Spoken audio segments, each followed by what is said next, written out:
خانمان شێوەکار بەفرین ڕەشید کە نیشتەجێی وڵاتی بەریتانیا بە بۆنەی ڕۆژی جیهانی ژنانەوە پێشانگایشی تایبەتی کردەوە کە سەرجەم تابلۆکان گوزارشتن لە جوانی و گرنگی ڕۆڵی ژنان لە ناو کۆمەڵگەدا.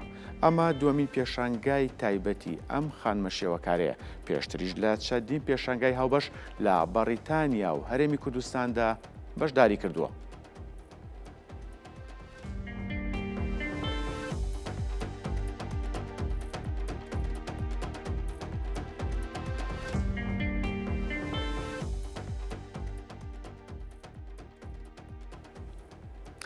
بۆ قسەکردن لەسەر ئەم پێشانگایە بە سوپاسەوە ڕاستەوخۆ خات و بەفرین ڕەشیدمان لە شاری لەندەنەوە لەگەڵایە. خات و بەفرین ئەم کاتت باش، سوپاس، کاتی خۆت بێمە بەخشی. سپاس ئەم کاتی ئێوەش باش، سپاس بۆ ئێوەش بۆم دەرفەتەتان نابە من کە لە ستودیۆ جوانەکەتانە قسە بکەم. زۆر سپاس. خات و بەفرین بالەوە دەست پێ بکەم پێش ئەوەی باس لەم پێشانگایە نوێت بکەین. مەبەستمە بزانم پێشتر چەند پێشانگای تایبەت بە خۆت کردوتەوە، چ لە بەریتانیا یان لە ناوخۆی هەرێمی کوردستان؟ بەڵێ من ئەمە دووەم پێشانگای تایبەتە بەخۆم. باشە. خۆشبەختانە پێشانگای یەکەمیشم لە 8 مارسا بوو، ئەمەشم هەر لە 8 مارسا بوو. ئەشداری زۆر پێشانگای هاوبەشم کردووە چێ لە بەریتانیا یاخۆت بڵین لە کوردستانە. بەڵێ، خات و بەفرین جیاوازی ئەم پێشانگایە بۆ پێشانگانی کە پێشتر بەشداری تێدا کردووە چییە بە دیاریکراوی ئەم پێشانگایە؟ بەڵێ، جیاوازی بڵین ئەم پێشانگا تایبەتەم کە بۆ 8 مارس کردمەوە، بە بۆنی 8 مارسەوە کردمەوە، جیاوازیەکەی ئەوەیە ئەزمموی 3 ساڵ خوێندنم بە ئەکادمی، 3 ساڵ فێربوونی تەکنیکی هونەری هاوچەرخ و بەراورد لە بڵین هاوشانی هونەری کلاسیک بوو. بەڵێ، بەفرین خان، پێشانگاکە چەند ڕۆژ بەردەوامە بێت؟ هەڵبەت ئێمە زانیومانە کە لە 8 مارسەوە کراوەتەوە. بەڵێ، لە 8 مارسەوە بۆ 1 هەفتە بەردەوامە بێت. بەڵێ، بەفرین خان، لە گرتنی گەلەریەکەدا هیچ ڕێکخراوێک یان لایەنێک هاوکاریان نەکردووی؟ مەبەستم هاوکاری هونەرمەندان دەکرێت لە کاتی پرۆژەیەکی هونەریدا؟ زۆر بەداخەوە هەموو ئەو قورسایی و ئەرکی سەرشانی کەوتە سەرشانی هونەرمەند، بڵین کەوتە سەرشانی خۆم، هەموو خەرجی تێچینی ئەکەوێتە سەرشانی هونەرمەند لێرە کە زۆر قورسە. بەس لە لەندەن هیچ دەستگایەک و ڕێکخراوێکی هونەری کوردی نییە تا دەستی یارمەتی بۆ درێژ بکە. بەس خۆشبەختانە نوێنەری حکوومەتی هەرێم لە بەریتانیا کاکاروان جەمال تاهیر کە بەڕێزیان ئامادە بوون لە پێشانگەکە وەک پاڵپشت و پشتیوانی چەند تابلۆیەکی کڕی کە بەڕێزیان دایمە پاڵپشت و یارمەتی دەری هونەرمەندان بووە لەگەڵ چالەکەوانی کورد بووە لە بەریتانیا. دەستخۆشکردنی لە یەکەم هیوادارم نمونەیان زۆر بێت. بەڵێ، خات و بەفرین، ئەوەندەی من بزانم جگە لەم پێشانگای تایبەتەی خۆت وابزان بەشداری لە پێشانگایکی کەش کردووە گەر بۆمان باس بکەی.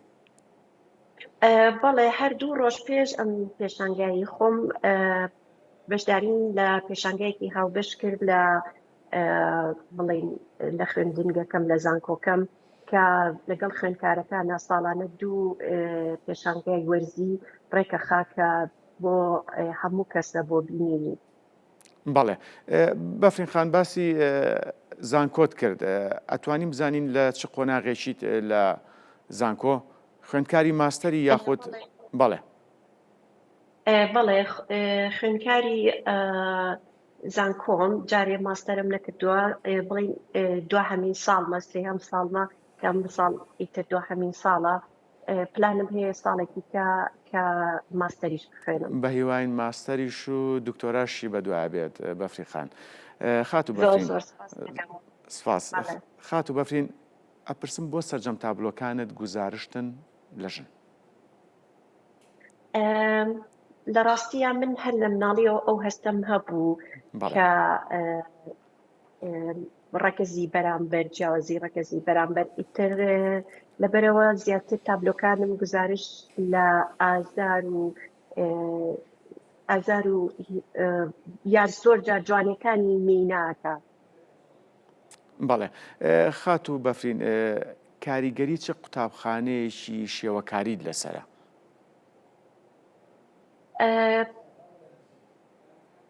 با بڵێن تا پێش خوێندنەکەم بە حەزی تاکە کەسی وێنەمە کێشە بەس کاتێک کە ئاشنا بووم بە بەرنامەی ئەکادمی هونەری لێرەوە خۆم لە ناو هونەری هاوچەرخا بینیەوە. بەڵێ بەفرین خان ئەوەندەی ئەمە بزانین لە بەڕیتانیا بواری شانۆ ناوبانگی زۆری هەیە هەروەها بەرهەمهێنانی فیلم مەبەستمە بزانم ڕەوشی شێوەکار چۆنە لە بەڕیتانیا یاخود پێشوازی خەڵک بۆ پێشانگایە کاتێک کە پێشانگایەکی بەڕێستانە یاخود هەر پێشانگایکی تری شێوەکاری ئەکرێتەوە. بەڵێ بە خۆشحاڵیەوە خۆشحاڵ بووم ئامادەبووانێکی باش کە سەرجەمیان هونەردۆست و پشتگیری کارەکانم بوون لە هەمووی گرنگتر ئامادەبوونی بەڕێوەبەری کۆرسەکەم فلیپ کلۆز بوو کە ئامادە بوو لە پێشانگاکەیە و ئەمەجێی دڵخۆشی بوو بۆ من کە ئەو بینەرە زۆرم هەبوو یەکەم ڕۆژی پێشانگاکەم زۆر جێگی دڵخۆشی بوو بۆ من بەڕاستی. بەڵێ خات و بەفتین من ئەپرسم لە ئەوروپا بە شێوەیەکی گشتی کاتێک هونەرمەندێک پێشانگای گەکاتەوە بەشێک لە تابلۆکانی ئەفرۆشرێت فرۆشتنی ئەو تابلوانە تا چەند سەپۆرتی ئەم هونەرمەندا کا بۆی بەردەوام بێت لەوەی کە لە داهاتوە بۆ نمونە پێشانگای زیاتر بکاتەوە. بەڵێ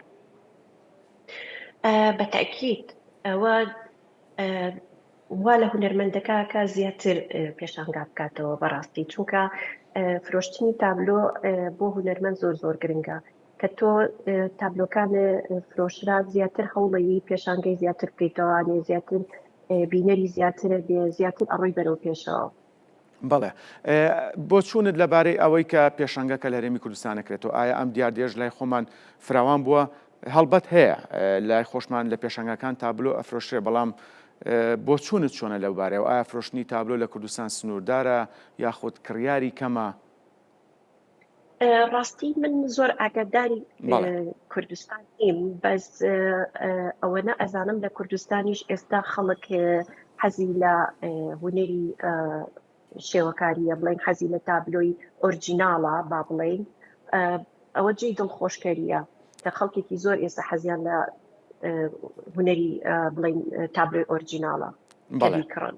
باشە بەفرین خان لە ئێستادا ڕۆڵ و پێگەی ژنی کورد لە کای هونەریدا چۆن هەڵەسەنجێنیت چ لە بەڕیتانیا یاخۆ هەرێمی کوردستان بەگشتی؟ بە خۆشحاڵیەوە ئێستا پێگەی ژن زۆر بەرەو پێشەوە ڕۆیشتووە لە هەر کارێکی بمانەوێ پێشەنگین. ئەمە جێ خۆشحاڵیە. بەنیاز نیت هاوشێوەی بەڕیتانیا لە کوردستانیش پێشەنگایەکی لەم جۆرە بکەیتەوە ئەگەر ئێستاژ نەبێت بۆ نمونە لە داهاتوویکی نزیکە؟ هەچ کاتێ هەلێکی باشم بۆ بڕەخسێ و کار ئاسانیم بۆ بکرێ بە خۆشحاڵیەوە هاوشێوەی پێشانگایەک لەسەر ئاستی کوردستان بکرێتەوە هاوشێوەی ئەم پێشانگایە با بڵێ. بەڵێ بەفرین خان کاردانەوەی پێشانگاکە بە شێوەیەکی گشتی چۆن بوو هەم لە ڕووی سەردانیکەران هەم لە ڕووی میدیاوە بە شێوەیەکی گشتی؟ بەڕاستی بەداخەوە چونکە کارەکەم لەلایەن یەکلایە نەبوو هەر خۆم کردبووم هیچ ناوەندێکی ڕاگەیاندن نەبوو کە من بانگێشتیان بکەم جگەر لە KTV کە ئاگاداری پێشانگاکە بوون و ئامادە بوون. بەتەکید کەسێک خەڵکێکی زۆر وەکووتم ئامادەی پێشانگاکەم بوون ڕۆژی یەکەمی پێشانگاکە. بەڵێ مەبەستم میدیاکانی بەڕیتانیا بەفرین خان. ناڵم بەداخۆ زۆر ئاگادار نەبوون میدیاکانی بەڕیتانیا هەر KTV ئاگادار بوو نەش مەزانی چۆنی پەیوەندیان پێوە بکەم بەڕاستی. بەڵێ بەفرین خان چەند ئاخر ڕۆژ کێیە بۆ گەلەریەکەت تا چەند ڕۆژی کە بەردەوامە بێت؟ هەتا دووسێ ڕۆژی کە بەردەوام هەتا دووسێ ڕۆژی تر کردنەوەی پێشانگایەکی شێوەکاری یان هە پرۆژەیەکی هونەری بەگشتی لە بەڕیتانیا یان ئەوروپا ئاستەنگ بۆ هونەرمەندانی کورد دروست ناکات؟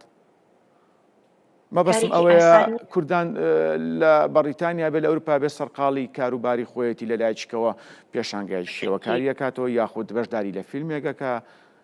بەڵێ بەڕاستی کارێکی ئاسان نییە سەختە تێچووی پێشانگایەک زۆرە وە هیچ دەستگایەکی فەرمی و نافەرمی کورد یارمەتیدان هونەرمەندان لەبەر ئەوەی کارێکی سەخت و کورسە لە هەموو لایەنێکەوانێ و هەم لە لایەنی کاتەوە هەم لە لایەنی مادیەوە. بەڵێ ئەی بەفرین خان لە کاتی پرۆسی خوێندنە بە ئەما شێوە ئاستەنگ دروست نابێت بۆ نمونە ڕەنگە بەڕێستان یاخود هەر کەسێکی کە بێت کە سەرقاڵی کاروباری ڕۆژانی خۆی بێت و لەگەڵ ئەوەشتا ئەخوێنێت؟ بەتەکید من زۆر سەرقاڵم لەبەرەوەی ئەخوێنم هەم کارەکەم بۆ ئەم پێشانگایە بەڕاستی زۆر سەخت بوو. زۆر مەبەستیشم بوو لەبەرەوەی 8 مارس لای من زۆر گرنگ بوو کە ئەو پێشانگایە بکەمەوە بەس زۆرم لە کاتی خۆم گرت و ئەو پێشانگایم کردەوە. بەڕاستی بۆ ئێرە سەختە چونکە خەڵک کارەکات یەکێکیش بخوێنێت و کاریش بکە زیاتر سەخت دەبێت. بەڵێ بەفرین خان من دوا پرسیارت ئاڕاستاکەم. بەفرین خان جگە لە خوێندنەکەی پرۆژەی داهاتووی لە بواری هونەریات چییە؟ یان هێشتا زووە؟ پێم وابێ هێشتا زووە. هێشتا جارێ پرۆژەیەکی وام لە مێشکا نییە بێجگەن لە خوێندنەکەم تەواو بکەم ئیتر لە دوای ئەوانێ پرۆژە زۆرە بێ. بەڵێ خات و بەفرین ڕەشید سوپاس کە لە لەندەنەوە لەگەڵمان بوون سەرکەوتوو بن.